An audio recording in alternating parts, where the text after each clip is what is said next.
Welcome to The Explainer, where we break down big topics. And today we're diving into this incredible, invisible balancing act that governs pretty much everything around us: chemical equilibrium.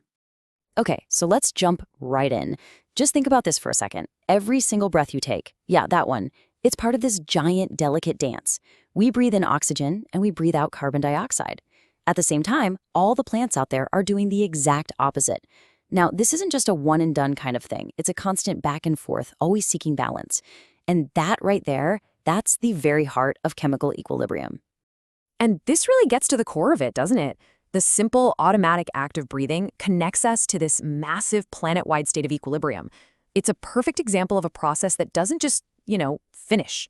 It's always in motion, always adjusting, always trying to find that perfect balance.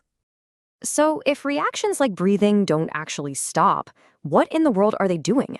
Well, this is where we need to upgrade our basic understanding of how chemical reactions work. We usually think of chemistry like baking a cake. You've got your ingredients, those are the reactants, you mix them together, and boom, you get a cake. That's the product. It feels like a one-way street, right? I mean, you can't just unbake a cake and get your eggs and your flour back. But here's the twist. Nature is way more complex and, frankly, way cooler than that. It turns out many, many reactions can actually run in reverse. The products themselves can break down and reform the very reactants they started from. And this idea introduces a really crucial difference between two fundamental types of reactions. It really is all about which way the traffic is flowing. On one side, you have your irreversible reactions. These are the one-way streets, and they get a simple, single arrow pointing forward. But then you have reversible reactions, and these get the special double arrow, which is literally telling you, hey, the traffic is flowing in both directions here at the same time. And this is a perfect way to visualize it.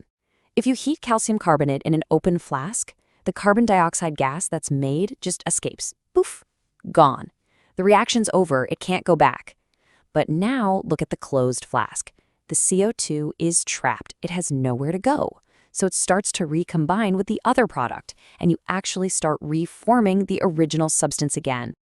So the real key here is that idea of a closed system.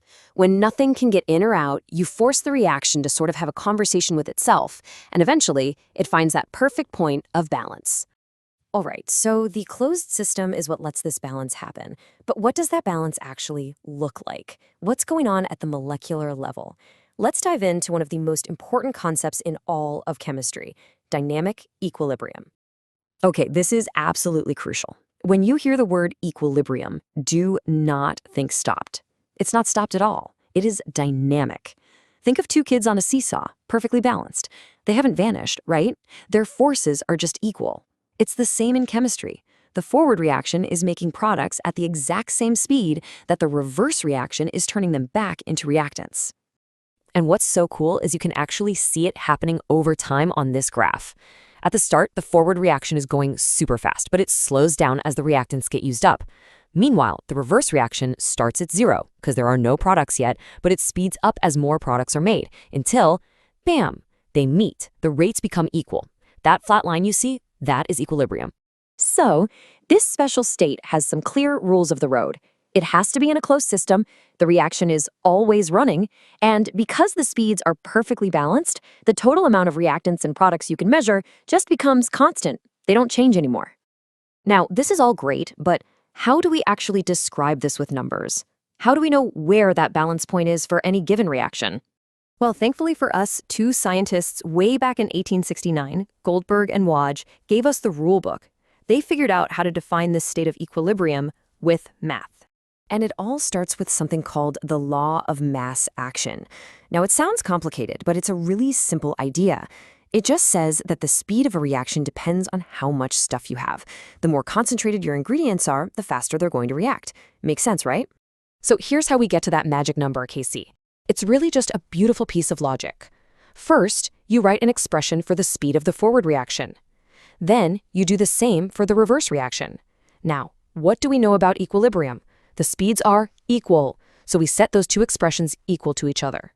After a little bit of algebra, just rearranging the terms, we end up with this amazing final expression: the concentration of the products on top divided by the concentration of the reactants on the bottom. And that ratio is our equilibrium constant, Kc.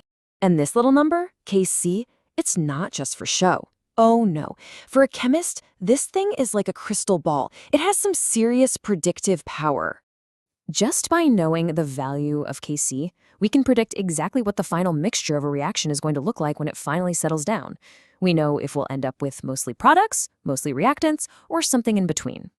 And get this, we can even predict which way a reaction needs to go to get to its balance.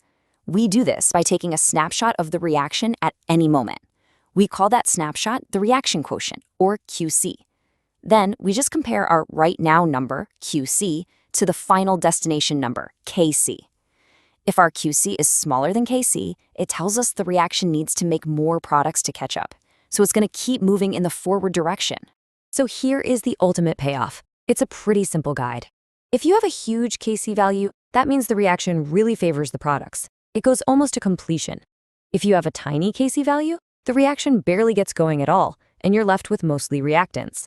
And if your Kc is somewhere in the middle, well, then you get a significant balanced mixture of everything. So when you think about it, from the air we breathe to the fizz in a soda can, even to how our own blood keeps a stable pH, equilibrium is everywhere.